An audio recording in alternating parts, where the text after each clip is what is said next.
Ченто, биографија низ фотографија е насловена изложбата која е поставена во Виничкиот дом на култура Тошо Арсов, а е во организација на Музеот Теракота.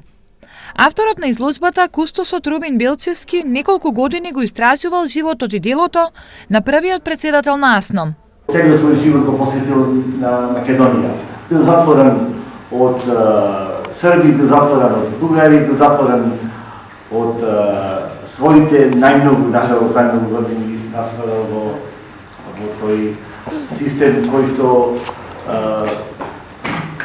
заради одредени негови ставови, реков, бил 9 години и 50 дена лежел во затворот во Идрисово. Според Белчевски, за Ченто почнало повеќе да се зборува од периодот на осамостојувањето на Македонија и истовремено почнале да се пишуваат публикации. До овој момент се напишани 2 публикации од неговиот син Илија Антонов Ченто, кој што всушност представува и автобиографско дело, бидејќи во 55-та година кога Ченто е пуштен од затвор, иако изнемоштен, болен веќе